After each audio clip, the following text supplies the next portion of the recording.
नमस्कार, मैं हूं शम्स ताहिर खान और आप देख रहे हैं वारदात। बरस बीतते जाएंगे और हम बरसियां मनाते जाएंगे, पर वो उनका क्या जिन्होंने ये बरसियां हमें दी हैं। 26/11 के उन गुनहगारों का हिसाब कब होगा? कसाब को तो फांसी पर लटका दिया, पर क्या एक कसाब को फांसी पर चढ़ा देने से मुंबई का हिसाब बराबर हो गया? कसाब तो एक मोहरा भर था, पर उनका क्या जिन्होंने पूरे 59 घंटे तक पाकिस्तान की गोद में बैठकर मुंबई के सीने को छलनी किया। 26/11 के 10 साल पूरा होने पर आज मुंबई का मातम नहीं मनाएंगे, बल्कि मुंबई के गुनहगारों को उनके ताज़ा पता ठिकाने के साथ आपके सामने रखेंगे।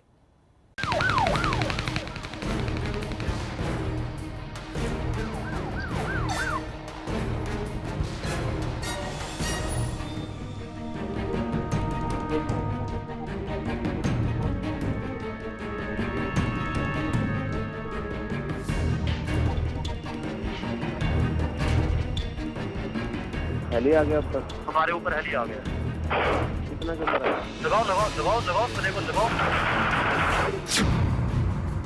हाफिज सईद गुनाह 26/11 का मास्टरमाइंड पाकिस्तान में आजाद घूम रहा है और प्रधानमंत्री बनने का ख्वाब देख रहा है।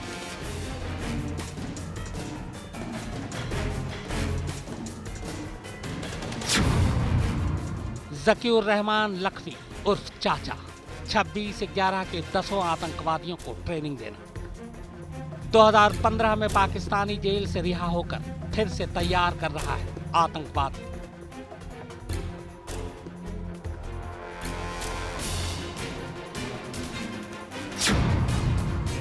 जरार शाह हमले के वक्त आतंकवादियों को कराची में बैठकर फोन पर निर्देश दे रहा था। लश्कर तैयबा और ISI के बीच कड़ी का काम कर रहा है।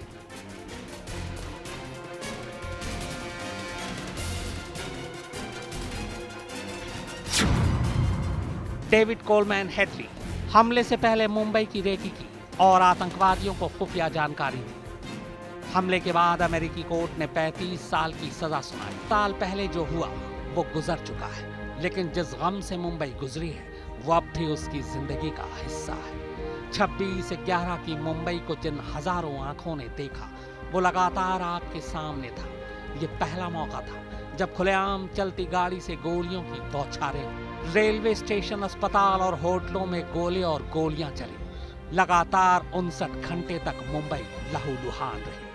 अफसोस, जो हुआ न वो झूठ था और न ही ये झूठ है कि इस कत्लेआम के सबसे बड़े गुनहगार आज 10 साल बाद भी न सिर्फ आजाद हैं, बल्कि आज भी हिंदुस्तान को लेकर इनके जहरीले बोल कम नहीं हुए। मोदी, तुमने तो कर लिया जो कर लिया। अब इंशाअल्लाह कश्मीरी मुजाहिदीन सर्जिकल स्ट्राइक्स करके तुम्हें बताएंगे और तुम्हारे एकेडमीज में तुम्हारे जनरल रॉयल एकेडमी की सर्जिकल स्ट्राइक नहीं पढ़ाएंगे। इंशाअल्लाह आइंदा वो सर्जिकल स्ट्राइक पढ़ाएंगे जो कश्मीर में मुजाहिदीन करके दिखाएंगे।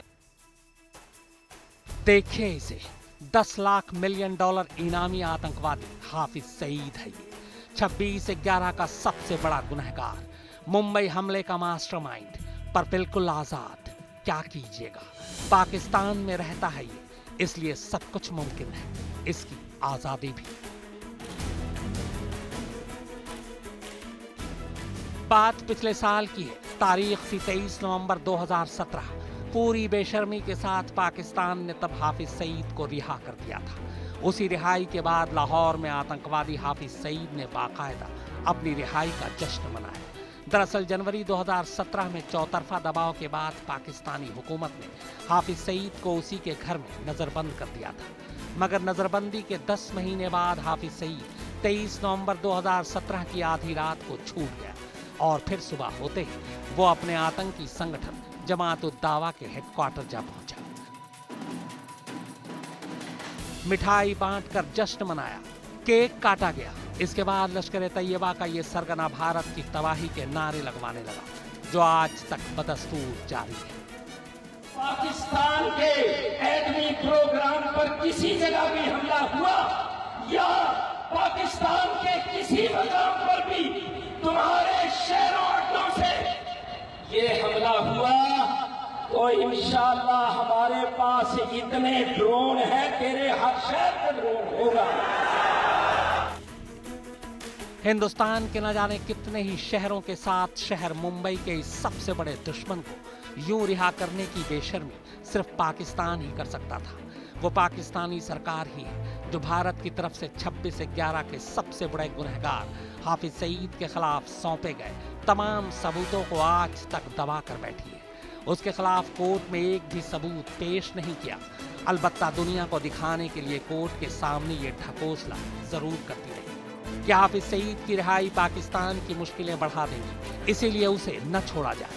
मगर कोर्ट जब पलटकर सईद के खिलाफ सबूत मांगती तो वही पाक सरकार खामोश हो जाती। पाकिस्तानी सरकार की मेहरबानी से हाफिज सईद अब भी आजाद है। न सिर्फ आजाद है बल्कि उसने तो बाकायदा पाकिस्तानी चुनाव में खुलेआम हिस्सा भी लिया। यह अलग बात है कि चुनाव में उसका हर उम्मीदवार अपनी जमानत तक गंवा बैठा। नवंबर 2017 में रिहाई के साथ ही पिछले 10 सालों में यह तीसरा मौका था जब पाकिस्तान ने हाफिज सईद को रिहा किया। 26/11 के मुंबई हमले के बाद भारत के दबाव के चलते उसे 2 अलग अलग मौकों पर गिरफ्तार किया गया था, मगर दोनों ही बार कुछ दिनों के अंदर ही उसे रिहा कर दिया गया। हालांकि तीसरी और आखिरी बार जनवरी 2017 में उसे हिरासत में लेने के बाद लाहौर के जौहर टाउन के उसी के घर में नजरबंद किया गया था। उसे जेल तब भी नहीं भेजा गया था। 26/11 बेशक हाफिज सईद की गंदी जहनियत का नतीजा था, मगर दिमाग के बाहर जमीन पर इस साजिश को अमली जामा कोई और पहना रहा था, और वो था हाफिज का खासम खास ज़कीउर रहमान लखवी उर्फ चाचा और जर्रार शाह। 26 नवंबर से 29 नवंबर तक उन 59 घंटों में जब आतंकवादी लगातार गोली और गोला बरसा रहे थे, तब कराची में बैठा चाचा और जर्रार शाह उन आतंकवादियों से लगातार फोन पर न सिर्फ बात कर रहा था, बल्कि उन्हें कब, कैसे, किधर और किन पर गोली चलानी है ये तक बता रहा था। ये दोनों भी फिलहाल आजाद हैं।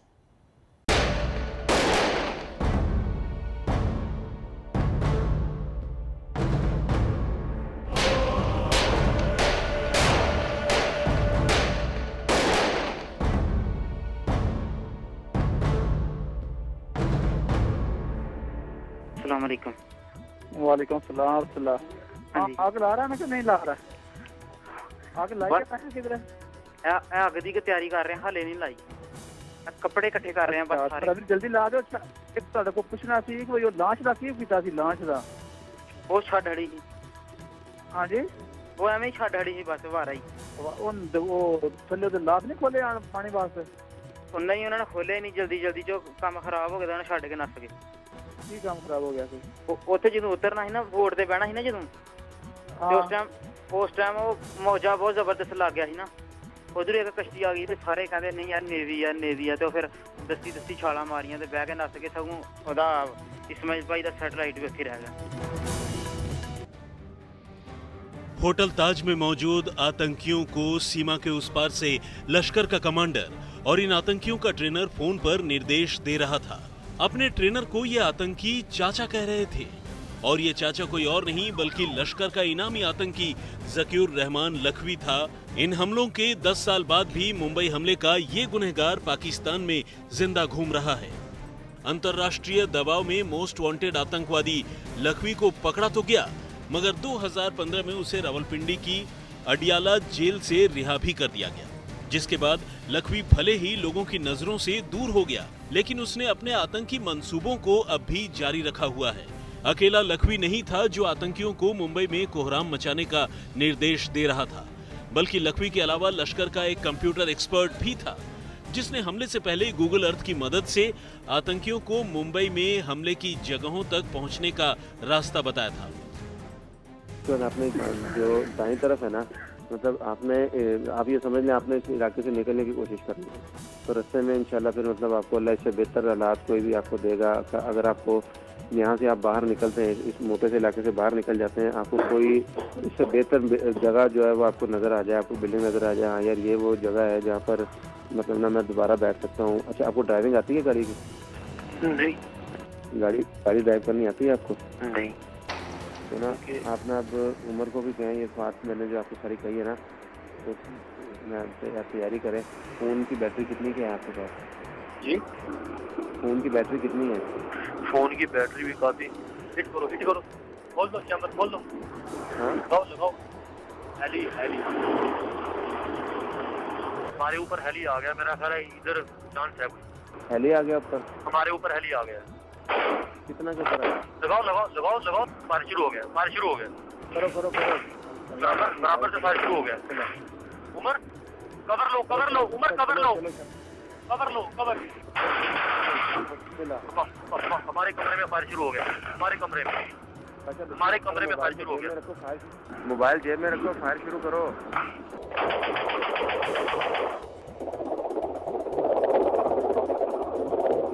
इस कमरे के पर्दे टूट गए हैं, दुआ करो हम कमरा छूटने में कामयाब हो जाए। चलो हमारे लिए दुआ करें। अब सुनिए सीमा पार से उन्हें ऑर्डर देने वाला ये दूसरा शख्स कौन था। जर्रार शाह, लश्कर-ए-तैयबा का कंप्यूटर एक्सपर्ट, जो न सिर्फ लाइव टेलीकास्ट के जरिए बल्कि गूगल अर्थ के जरिए से भी मुंबई हमलों को अंजाम देने वाले हमलावरों की मदद कर रहा था। जर्रार शाह आतंकियों को इंटरनेट फोन सर्विस के जरिए निर्देश दे रहा था। मुंबई हमलों के बाद से ये आतंकी दुनिया की नजरों से ओझल है, मगर माना जाता है कि ये आज भी लश्कर-ए-तैयबा और पाकिस्तानी खुफिया एजेंसी ISI के बीच की कड़ी का काम करता है।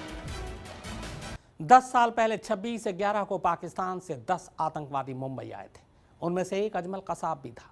कसाब अकेला आतंकवादी था जो जिंदा पकड़ा गया, पर उसे अपने जिंदा बच पाने की कोई खुशी नहीं थी। पुलिस हिरासत में पूछताछ के दौरान कसाब तब अक्सर कहा करता था कि उसे लॉकअप में ही मार दो, वो जिंदा रहना नहीं चाहता। मगर कुछ दिनों बाद ही उसे ये लगने लगा कि भारत में उसे कभी फांसी होगी ही नहीं।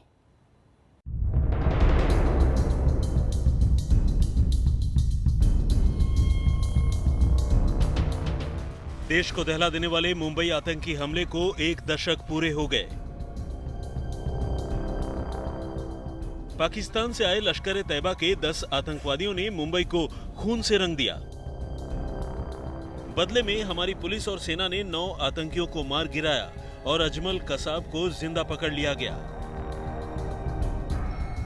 कसाब को इस बात का जरा भी एहसास नहीं था कि उसकी मौत अब उससे सिर्फ 4 साल दूर है और 21 नवंबर 2012 को अजमल कसाब को फांसी पर लटका दिया गया।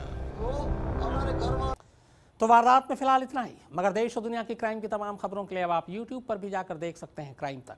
तो बस YouTube पर जाएं और क्राइम तक को सब्सक्राइब करें।